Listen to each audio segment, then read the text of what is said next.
Hey, wear that outfit David bought for your birthday. You look great in that. You said you felt good. Yeah. It's not designer, though. Ruth Archer, since when did you bother about labels? I know. This just isn't me.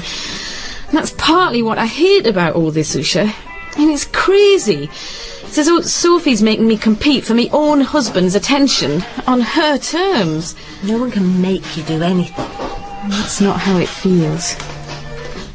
I feel so old and dowdy. Well, you're not. You're just feeling a bit low. I suppose. Is it to do with Ben starting school too? Ben? Oh, the last baby. No, I don't think so. He's settled in really well. Oh, good. The only bit he didn't like at first was lunchtime. All those children in the hall together. That might be a bit intimidating for a little one. But Josh is looking after him, and to be honest, I'm enjoying a bit of freedom. So it's just Sophie then? I know it's daft. Oh, don't be judgmental. It'll make you feel worse. Look, you've got beautiful skin and a good figure. You go on Friday. Oh, I'm going all right. David needs keeping an eye on. Well, take your credit card and use it. Treat yourself. I mean it. You deserve it.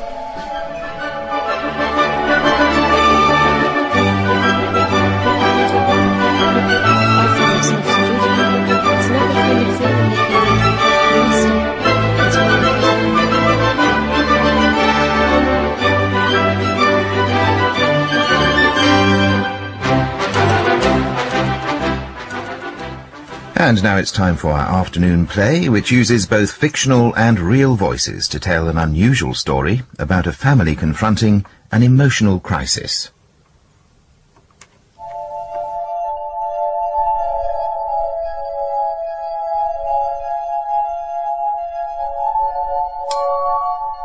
I've found myself seduced by it. It's not the kind of thing that you can master. It's more a case of having a relationship with it. It almost feels like it's an extension of you at times, that every little nuance that passes from you down the iron to the glass, that it reflects that. Glass is always in a molten form. It's a super cooled liquid, so even when it's cold it's still flowing. Even when you think it's cold and it's set and that's it, it's still moving. It's still got a will of its own, really.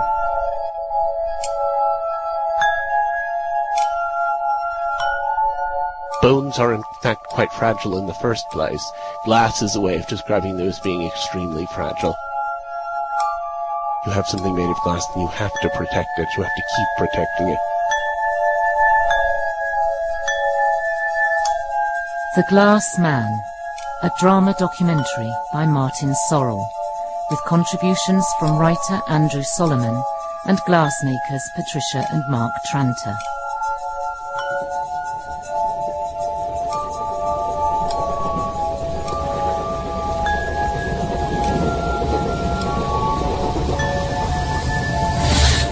Speed the speed, ride the ride, drink the drink, free the mind. Look out of the window, look at the window. See the light from outside make my reflection come and go. Something out of nothing, and nothing out of something. My brother Tim. Tall, blonde and shell-shocked.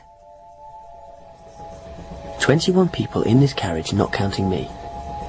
42 parents in a fair world. Tim turned 19 yesterday. Mum organised the party, just family. Tim took the train down. I drove the few miles over from Sherborne without my husband. Cake was produced. We sang Happy Birthday. Tim puffed at the candles. The necessary rituals. Then Mum dropped the bombshell. Tim went white. That, in the cold window, is me. What passes as good afternoon, the self, a swirl of atoms for a while, and then stillness. The golden boy with the lovely smile. The short-trousered scrapper, the tree climber, the boy with the catapult. We called it Tim-foolery. Scrumptious Tim. People are like drawers in a cupboard. They can be swapped around. Interchangeability. And when you've had enough of the arrangement, break the drawers up for firewood. This carriage, the happy deluded with their bangles and beads. You think you're different? Take off your clothes, you're straight off the production line, built by robots. Beautiful, Tim. Brightness on the outside, darkness within. Cells, cells, and then more cells. We wanted to eat him. I think we devoured him. Ladies and gentlemen, we will shortly be arriving at London Palace. I reach down my bag, and a man next to me does the same. Oh, I'm so sorry. He's knocked into my right shoulder, quite hard. The sensation is like a cascade of dominoes, clavicle to humerus. My shoulder feels numb. Not part of me anymore. I get out of the train, measure my steps along the platform towards the exit. The shoulder barger is right behind me. Let him guess nothing. Pretend it was nothing. I walk out to the taxi stand. Diesel and brake dust. Summer in the city. I'm finding my bearings again. I open the taxi door with my good arm. Shoulder man is getting into the taxi behind. Watch him. I tell my driver to take a roundabout route to my street. Then I sink down in the rear seat, well away from the windows. Those treacherous eyes. A red car cuts us up. We brake hard. Bastard! You okay? Fine. No damage. No damage? What happened to my right shoulder is now happening to the left. Inside my shirt I feel the same dominoes as before. A ripple of sensation like a stick running over corrugated iron. The driver's searching for me in his rearview mirror. You sure you're alright down there? Absolutely. My street. I get the driver to stop at the corner. He mustn't discover my house number. Can you manage, son? I can't seem to shut the door. Oh, no problem, I'll get it. I go indoors. I don't want to look at my shoulders. Not yet. I close the curtains and switch on the telly. Snooker. Soothing snooker. Black and white. Blue, green, yellow, brown, pink and red. And red and red and red. I watch. But my shoulders are getting noisy. Explosions inside. Finally, I stand up and take off my shirt. Oh, God. Oh, my God. It's all glass. My shoulders.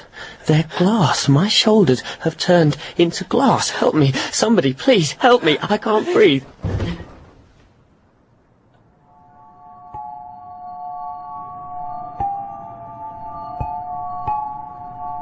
I awake to darkness. From the floor, I see the luminous square of the television, still the quiet snick of snooker. A man with a skull sunk into his waistcoat is striking the white ball with a long, thin bone. A femur. Mine. My thigh bone. I recognize it. The white ball rolls into a red, and as they collide, the red ball turns into glass and shatters. Splinters lodge inside my scapula, losing all their redness. Shards of glass fly, and as they hit my clavicle, they lose their colour.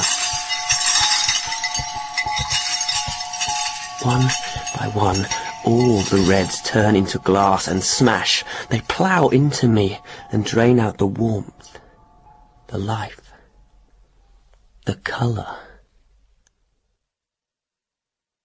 For a long time, people who suffered from depression before the modern terminology for depression came in tended to somaticize or physicalize their problem.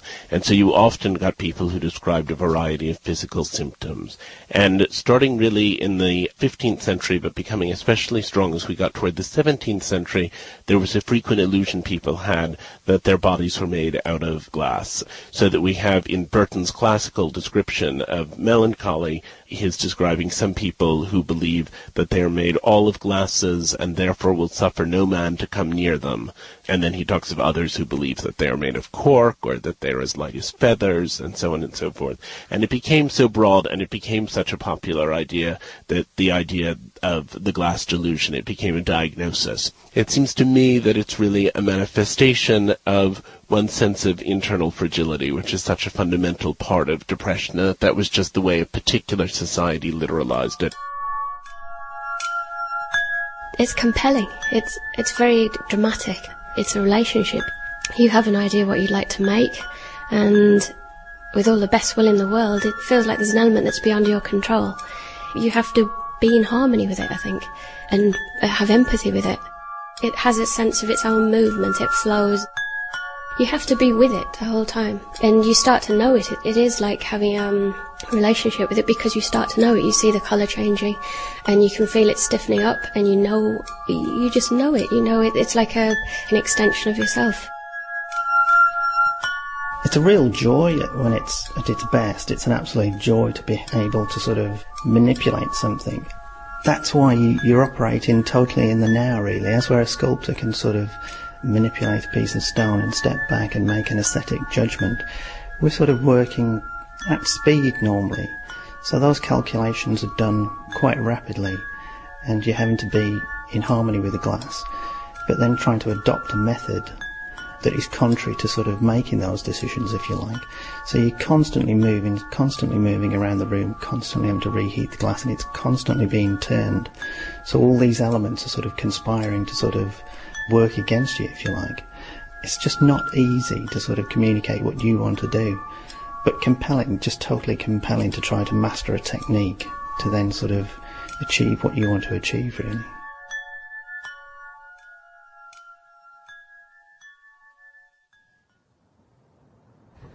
Timmy, I was ringing the bell for ages. I was out of it.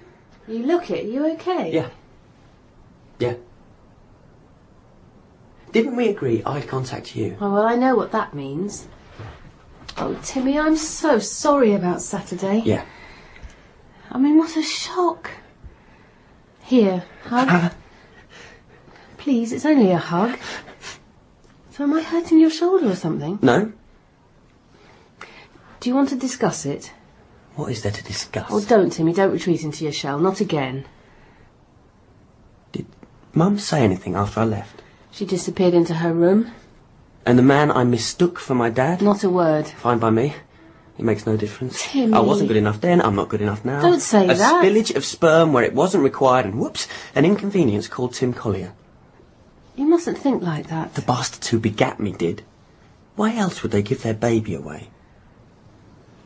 Come back with us now to Dorset. Thanks, but no. Andrew's here. He's only over in Kew Gardens loading up my plants, but he could pick us up. We'll get a clear run down to Sherborne. No, too close to that place I've been in the habit of calling home. We could go back to the barn where I taught you to drink. And let us return to the hay, comrade, and drink vodka. Those were the days, eh? Were they? I shall keep badgering you. Timmy, there is something wrong with your shoulder, isn't there? Maybe they were the days when I thought I'd win every prize.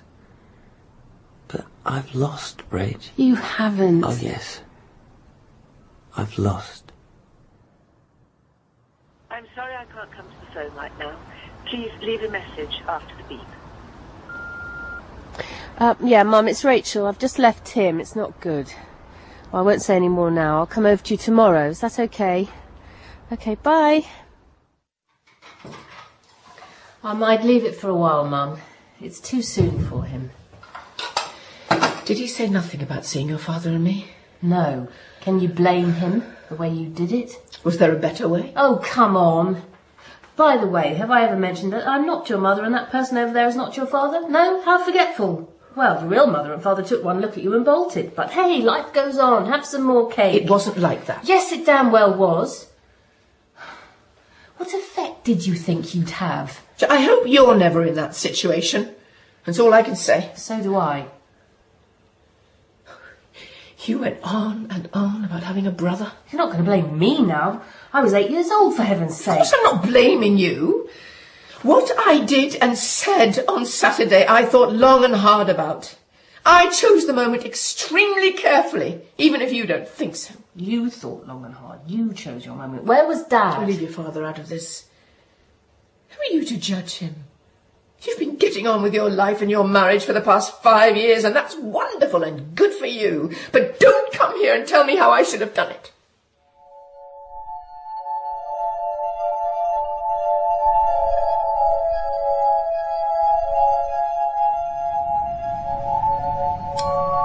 Timothy, me lad, time to go buy milk and buns, glass shoulder or no. Take it in stages. Concentrate on getting down the steps to the pavement. Gather yourself and start the descent. Front foot, wait for the other, bring it alongside, balance, front foot down again. Good day, madam. Another nice one. Look at the sky, please, and not at me. Pavement, 1/4 left. Centre yourself, control the middle ground, arms at side but ready for action. Watch it, Asbo boy.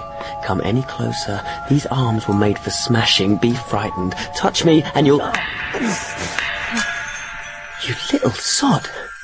You've done my radius and my carpals. I felt them go. I heard them snap. You bloody little sod. Glass as far as my wrists now.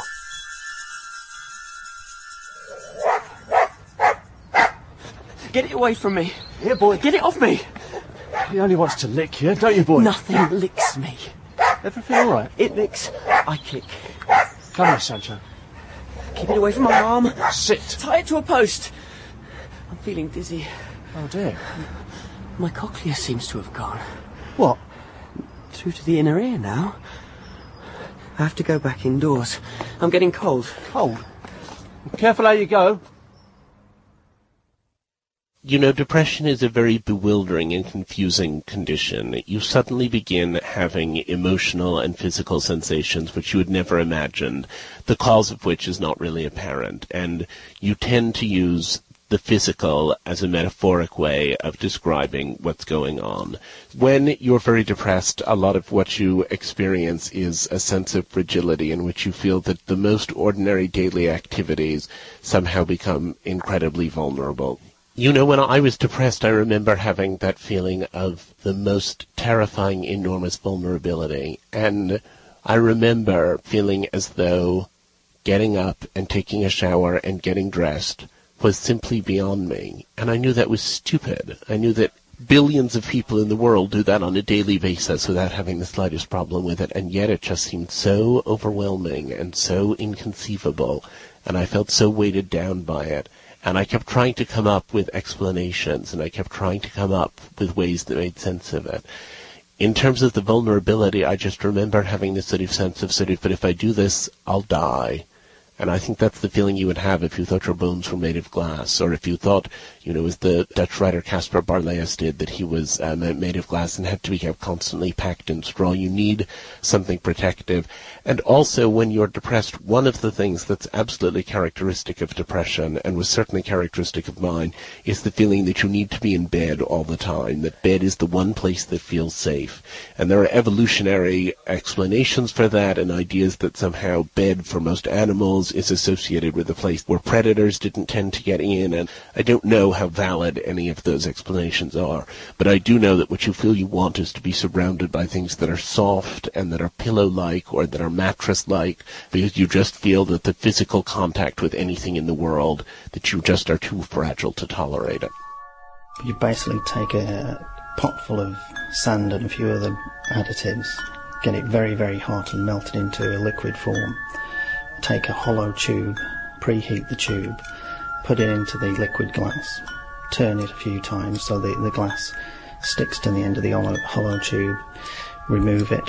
Most people tend to sit down at a bench, roll the hollow tube in front of them and then shake the glass.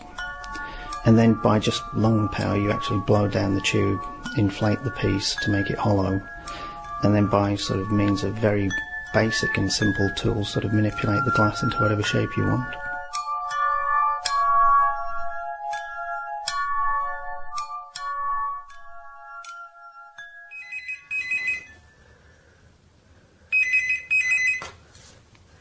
Hello?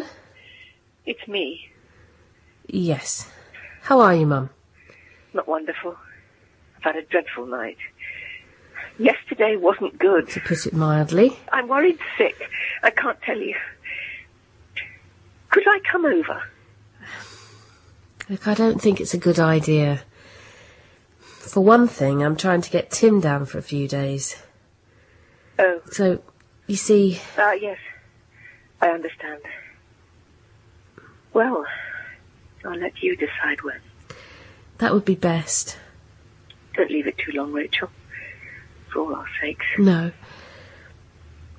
I have to go now, Mum. Hi, it's Tim. Please leave a message.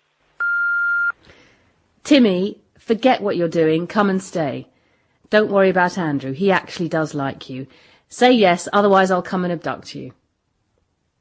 I'm going to come anyway.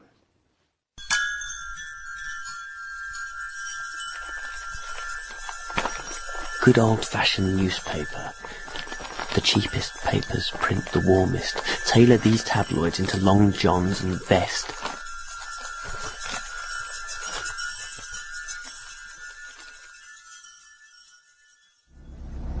Timmy!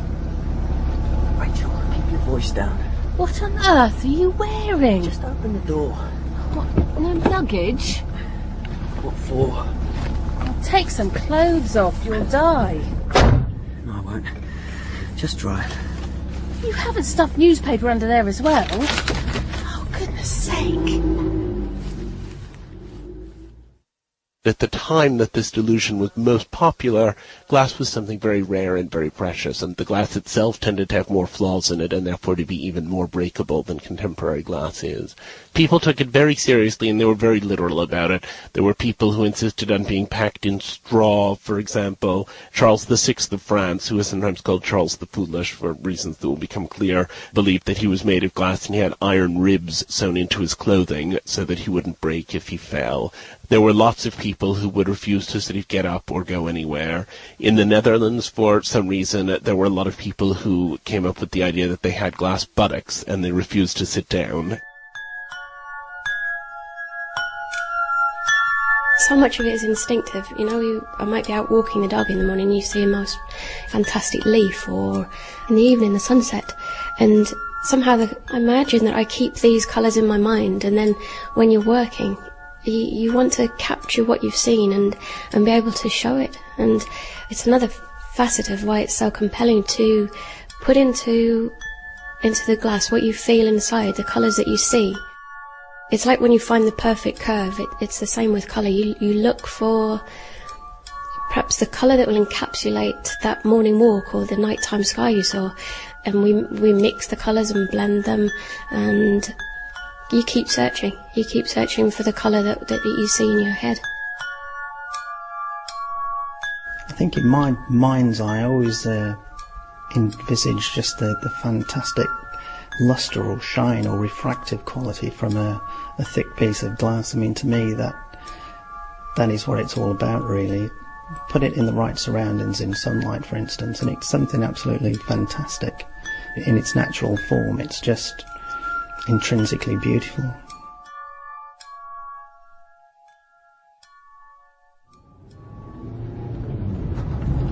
You're about to pass out, Tim, and I'm sweating just looking at you. Keep going. And now your legs are twitching and jumping. Keep going. I'm pulling in at the next services. Keep going. No, sorry. You're going straight into the gents. Sort yourself out. Blimey, you take some looking after. Look at the road. You're all too late! Again! It's locked and triple locked. You can't get in. This door's quadruple strength Swedish tungsten. You'll never break me. My left eye has the latest retinal camera. You won't get past it. is a high-velocity precision instrument pointing at you through the door. It follows you through steel plates and round corners, locked on your every move, and it sends footage direct to my nerve centre. You can't do a thing. Slosh your chins and comb your hair, talky-walky shoulder barger and you the doggy man, and Asbo boy, none of you will smithereen me. I'm a move ahead, always. I have you in my sights, always. I see and always I dance away like the boxer and the butterfly. Everything all right in there? Leave that door alone. Don't you dare touch me. Straight home. Do your belt up. Belts can produce up to 100 kilos of pressure per square centimetre. This fan is 100 years old. The road's disintegrating. Trust me. I'm cold. I want to go in the back and get inside the sack. Timmy, it's all right. It's all right. You're safe with me. You'll come to no harm with me. I'm your friend. Your best friend. You've nothing to fear. Nothing.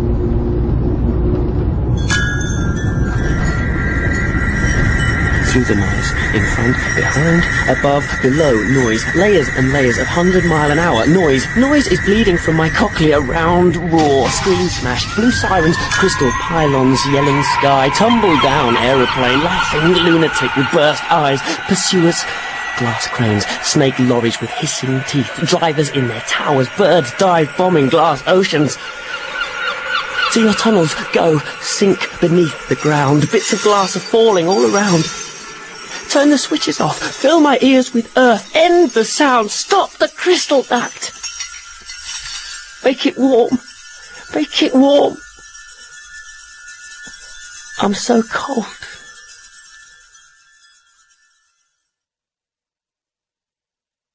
When glass breaks, what you get out of glass are splinters. You get things that cut you. You get things that are very damaging. Broken glass is one of the most sort of dangerous, painful, hurtful things that there is. And so I think there's the sense that if your bones are made of glass and they break, not only do you no longer have the support of your bones, which you might need, but you're going to be cut into shreds and you're going to bleed to death and you're going to be in exquisite pain.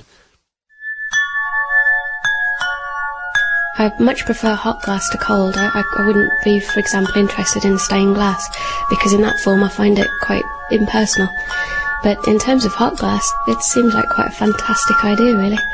I could imagine if you weren't seduced by the material, then it would be absolutely, frightening. But for myself, I just think, wow.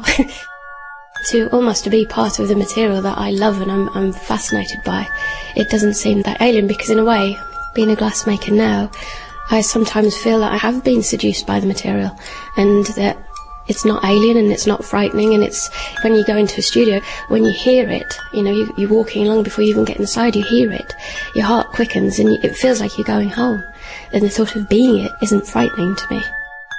It's that fragile element. Once it's cool, it's brittle, it's hard. It's far more dangerous to me to have a broken piece of glass in my hand that will cut you than a molten piece of glass that just might burn you. I find that far more terrifying. But psychologically, being cut by something, I think that is far more petrifying, I think.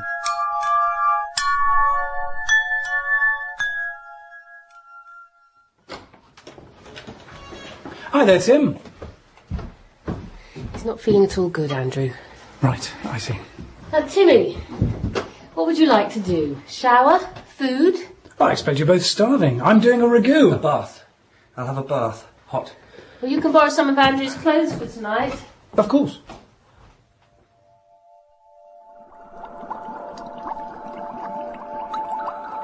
The heat, the shock, the yell, the bath, the ferment of lava, the hubble bubble of dissolution.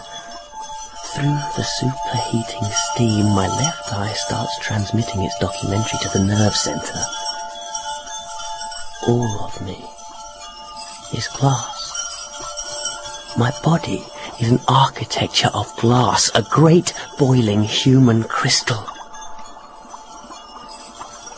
Hubble, bubble. When the steam parts, the whole of what used to lie within, the whole of my interior, the flesh, the tissue, the bone has been dissolved. has vanished. No substance, no stirring, no beat, nothing. Silence, emptiness, and cold. Well, I think it's to do with brittleness and vulnerability, but also with transparency. I think one often feels that one's defenses are down when one is depressed, and so you feel as though all of the things that ordinarily you might feel but you just wouldn't let on to the world that you feel are suddenly very obvious and very manifest, and you've lost the ability to disguise them. So I think the Glass Delusion has a lot to do also with transparency, with the sense that you cannot any longer control what people see. When do you know when to stop making a piece? In my mind, it's when I see or feel that I'm getting close to the perfect line. Inside, you're looking for the curve that's satisfying, that just encapsulates what you see in your mind. It's a line that just feels perfect. It feels right. But it's the same with the colour. I think it's just to express whatever it is, that passion in your mind.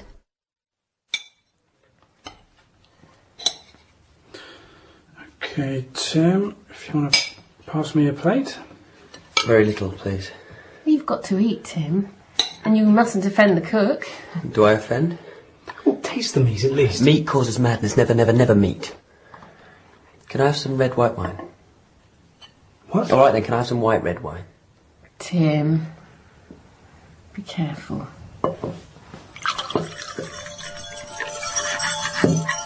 The wine steers its way southwards down the first corridor into the kingdom of the sternum.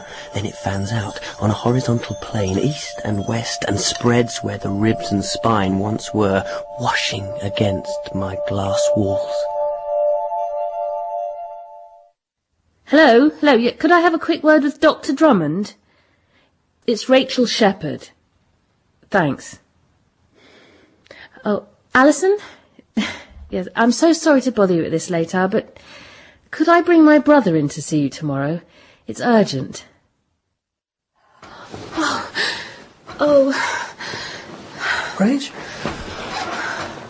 What's wrong? Oh, God, such a shattering dream. I was walking around, nowhere in particular, with Tim camped on my shoulders. Literally, he lived there. He was frail. And at first I mistook him for a sheet of paper, but he was unbelievably heavy. And we were arguing and arguing as we went, and I started to climb a hill, and coming down were a man and a woman, blonde and gorgeous, except that they'd been born with their feet back to front, so they had to descend in reverse. I didn't know them, but Tim did, and they were his real mother and father, and he burst into tears, which made a great lake around me, and I began to drown. That's when I woke up. Poor you. Poor Timmy. Poor both of you.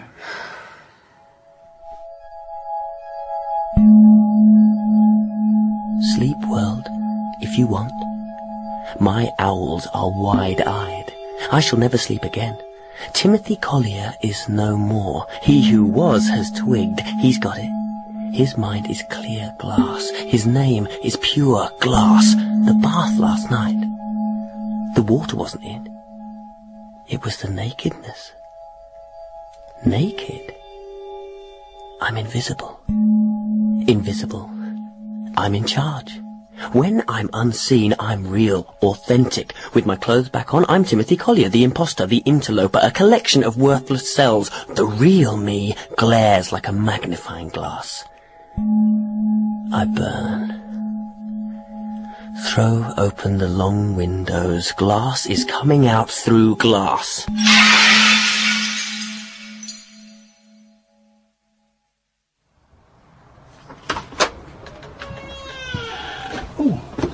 You been out here long, darling?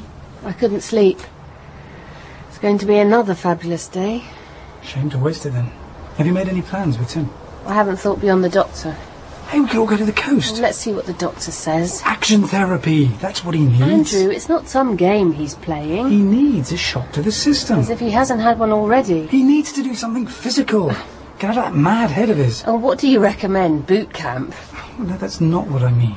Isn't it? Sometimes, husband, I wonder about you.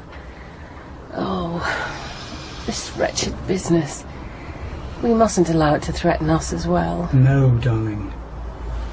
Shan't let it. Right. A stout cup of tea. You want one? Please. Hey, Tim must be up and about. His French windows are wide open. What? Andrew, he's gone. Of course he hasn't gone. See for yourself. Oh, he's around here somewhere. Where would he go at 6:30 in the morning? All his clothes are on the bed. What's he doing without his clothes? Well, having a shower? Wait here. Oh, look at this. It's a diary. He's keeping a diary. Well, people do. Oh, God. Read this. Andrew, read the last page. We've brought in a young man. We don't know who he is. He can't or won't tell us his name, but he's given us yours. Tall, blonde lad. Does he sound familiar? He certainly does. Where did you find him? Mike Accrington spotted him going into his barn in his birthday suit. I'm on my way. And could you bring a set of clothes?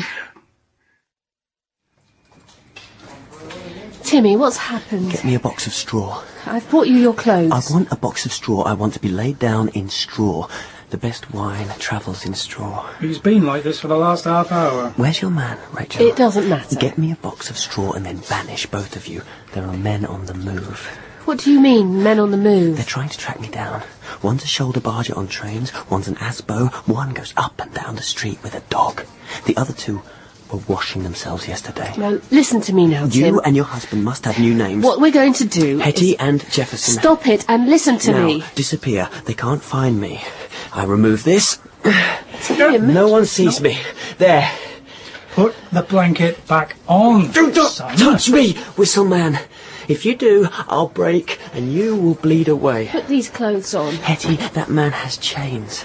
He's their number 6. When he speaks to me, my ossicles hurt. What's the next move? Well, get him out of here. He's free to go? Whenever you like, but I'd get him to a doctor fast. My ossicles are made of glass. I hear them weeping in the night.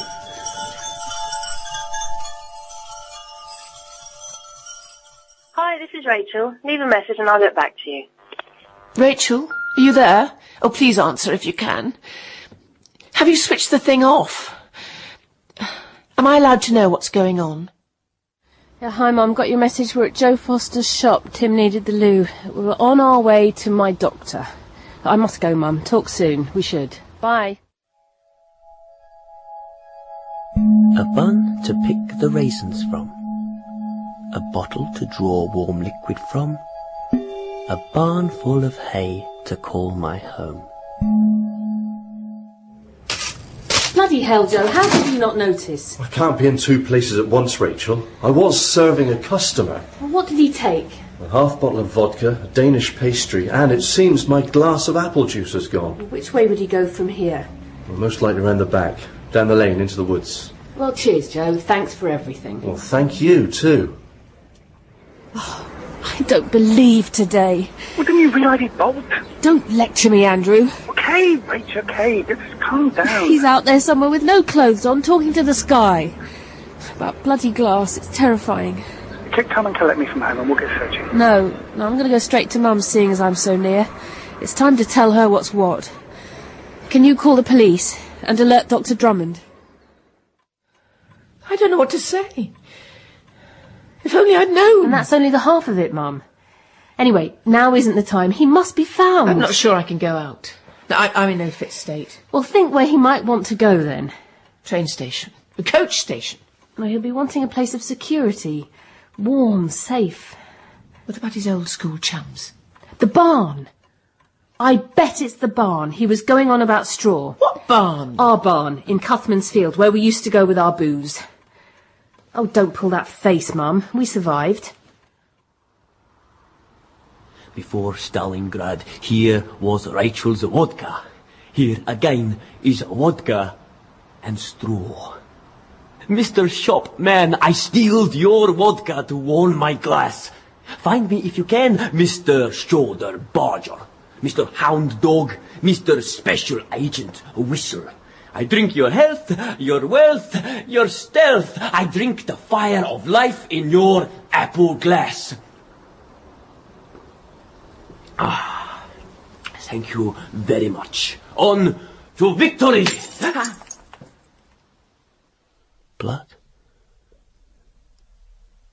My God. Red blood.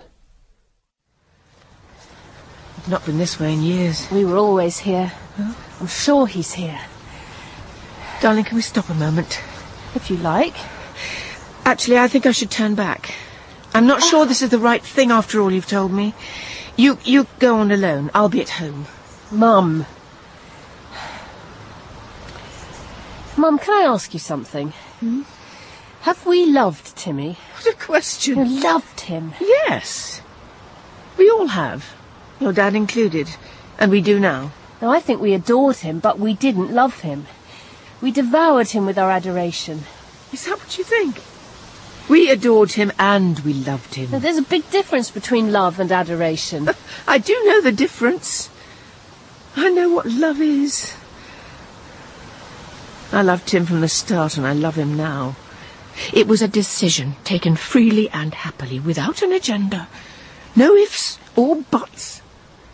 I've never cared one jot whether he was mine or adopted. If he was gorgeous or ugly, clever or stupid. From the day we brought him back, he was Timothy. A little human being among other human beings. I loved him for who he was. I love him for who he is. Which is why I should go home. No, Mum. Come on. We're going to the barn.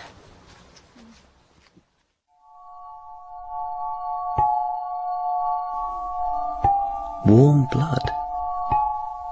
Bright blood pulsing from blue veins in my hand.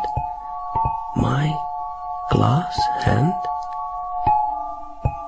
I taste no glass. I taste redness. I taste warmth.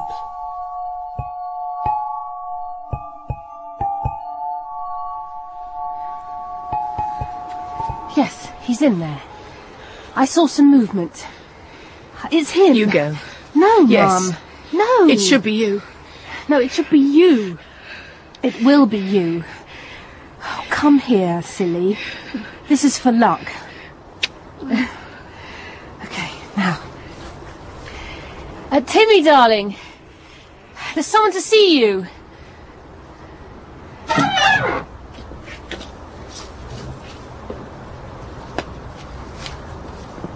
Hello, Mum. Hello, love.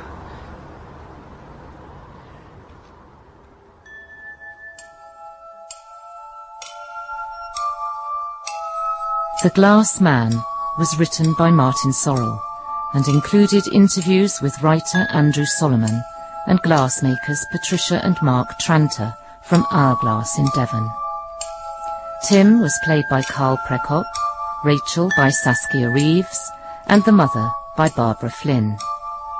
Stephen Perring was Andrew, and Peter Clifford played Joe. Other parts were played by members of the cast. The music was composed by Neil Sorrell and recorded by Felipe Otondo. The director in Bristol was Sara Davies.